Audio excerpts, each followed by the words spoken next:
అన్నగారు నమస్కారం. నమస్తే అన్నగారు. నమస్తే అన్న, బాగున్నారా అన్న? బాగున్నాను. Okay okay. 6 నెలలు అవుతుందన్న మీ దగ్గరికి రాక. అవునన్నా, కరెక్ట్గా డిసెంబర్లో వచ్చారు. అవునన్న, డిసెంబర్లో వచ్చారు, మళ్ళీ ఇప్పుడు ఓకే ఓకే. కానీ ఈ తోటలో కాయలను చూస్తుంటే చాలా హ్యాపీ అనిపిస్తుంది అన్న. ఇప్పటి వరకు మనం కాయలన్నీ కూడా కోసాము. ఈ సంవత్సరం మార్కెట్ మామిడికి ఎలా ఉంది? గత 4 సంవత్సరాల నుంచి మనం ఆర్పిఎస్ 76ని వాడుతున్నాము, ఎస్ ఫ్లవర్ వాడుతున్నాము, ఇమ్మినో అండ్ మజ్జిగ వాడుతున్నాము. ఈ సంవత్సరం మీరు క్వాలిటీ ఎలా వచ్చింది, ఎక్స్పోర్ట్ ఎలా ఉంది, మిగతా మామిడి తోటలకు మన తోటలకు ఉన్న డిఫరెంట్ ఏంది అన్నగారు చెప్పండి ఒక్కసారి క్లారిటీగా. అన్నగారు, ఫస్ట్ నుంచి నేను చాలామంది చెప్పిన రైతులు నమ్మట్లేదు ఇక్కడ. ఓకే. ఇప్పుడు ఫస్ట్ నవంబర్ నెలలో పూత వచ్చినప్పుడు పూతతో పాటు డిసెంబర్లో పిండి అయింది. అది ఓకే. పిండి అయినప్పుడు నేను ఆర్పిఎస్ 76 ఓకే స్ప్రే చేశాను. భూమిలో కింద మందు ఇచ్చేసి స్ప్రే చేశాను అన్న. దాంతోపాటు వేరే మందులు కలిపి. ఓకే. దాని తర్వాత పింద గ్రాడ్యువల్గా డెవలప్ అయిపోయి అన్న చక్కగా మనకు క్వాలిటీ బాగా వచ్చింది. ఓకే. దాని తర్వాత మనకి జనవరి ఫిబ్రవరిలో కూడా నేను ప్రతిసారి మనం ఏదైతే మందులు స్ప్రే చేస్తున్నామో దాంతోపాటు కూడా ఆర్పిఎస్ 76ని ఎకరానికి లీటర్ చొప్పున తోటలకు స్ప్రే చేయడం జరిగింది. దానివల్ల ఏంటంటే కాయ క్వాలిటీ బాగా వచ్చింది. క్వాలిటీ వచ్చింది, ప్లస్ కాయ కూడా మన కలర్ వచ్చింది, యాపిల్ పండు టైప్లో కలర్ వచ్చింది. చాలా మంది నా తోటను చూసి ఆశ్చర్యపోయారు. ఇదేంటి అసలు ఫస్ట్లో చూసినప్పుడు అంతా మంగు తెగులును నల్లి అంతా ఉంది, తోటలో కాయ పనికి రాదు అన్నారు. కానీ ఇప్పుడు వచ్చేసరికి ఇంత క్వాలిటీ ఉంది, ఏం మహిత్యం చేసామన్నారు. నేనేం చేయలేదు బాబు, మీరు కెమికల్తో మందులతో పాటు ఆర్పిఎస్ 76 కలిపి స్ప్రే చేశాను.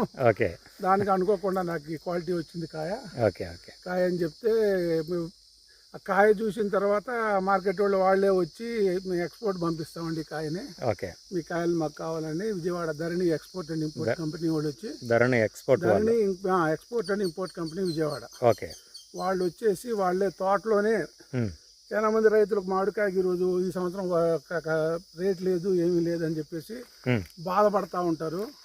కానీ నాకు తోటలోనే ఫస్ట్ టన్నుకు వచ్చేసి తోటలో వాళ్లే కూలోళ్ళని పెట్టుకొని వాళ్లే కోసుకొని 80,000 చొప్పున కోసుకెళ్లారు. ఫస్ట్ టైం 90,000 కోసారు, తర్వాత 80,000 కోసుకెళ్లారు. అలా మొత్తం నా తోటలో కాయలు మొత్తం దగ్గర 20-30 టన్నులు మొత్తం ఎక్స్పోర్ట్ అమెరికాకి, ఆస్ట్రేలియా, యూకే, కెనడా మొత్తం ఎక్స్పోర్ట్ చేశారు. దానివల్ల నాకు ఈ ఆర్పిఎస్ 76 వాడటం వల్ల కాయ నాణ్యతతో పాటు దిగుబడి కూడా బాగా వచ్చింది, ప్లస్ రేటు కూడా బాగా వచ్చింది. ఫస్ట్లో నేను పిండి మీద బేరానికి అమ్ముదామంటే 10 ఎకరాల తోటని బేరగాళ్ళు ఏమడిగారంటే నాకు 2 లక్షలు 3 లక్షలు ఇస్తామని అడిగారు. నేను ఏమన్నా చేసి మొండిగా ఆర్పిఎస్తో ముందుకెళ్ళా. నా 10 ఎకరాల తోట మీద నాకు మొత్తం మీద 18 లక్షలు వచ్చింది ఆదాయం. గ్రేట్ అన్నగారు. ఆర్పిఎస్ 70 రైతులకు చెప్పేది ఏంటంటే, ఆర్పిఎస్ 76 వల్ల మన భూమిలో నాణ్యత పెరగడంతో పాటు కాయ క్వాలిటీ, కాయ సైజు కూడా బాగా వస్తుంది. కాబట్టి నాకు ఎలా అయితే మంచి క్వాలిటీ కాయ వచ్చిందో అలాంటి కాయ కోసం కంపల్సరీగా అందరిని ఆర్పిఎస్ వాడాలని కోరుకుంటున్నాను. నమస్తే థ్యాంక్ యూ అన్నగారు. ఇప్పుడు అన్న మాటల్లో విన్నారు కదా, కాయ క్వాలిటీ చూడండి. ఇక్కడ నేను అన్నతోటి మాట్లాడినప్పుడు ఏంటంటే కాయ మీడియం సైజు ఉండాలి, నెరి హెవీ కాకుండా ఏంటంటే మీడియం సైజు రావటంలో చూడండి కాయ క్వాలిటీ ఎంత న్యాచురల్గా ఉందనేది.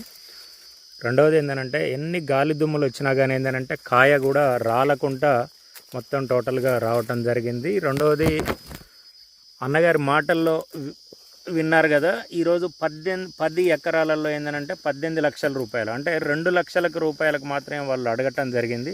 ఇప్పుడు మేము లేత తోటలో కాయల్ని పరిశీలిస్తూ ఉన్నాము. ఈ పండు చూడండి, చెట్టు మీద పండిన పండు, ఇది అదృష్టం అనేది అంటున్నాడు అన్నగారు.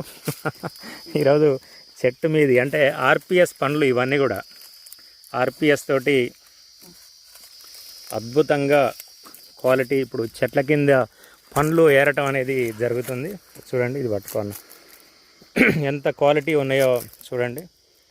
ఇదంతా కూడా ఆర్పిఎస్ 76 రిజల్ట్ మిత్రులారా. రైతులందరూ కూడా ఏంటంటే ఆర్పిఎస్ 76ని ఎక్కువగా వాడండి. భూమిలో కర్బన శాతాన్ని ఎప్పుడైతే డెవలప్ అవుతుందో ఆటోమేటిక్గా కాయల్లో క్వాలిటీ అనేది కూడా వస్తుంది. దానికి నిదర్శనమే జగన్ గారి క్రాపు జగన్ గారి తోట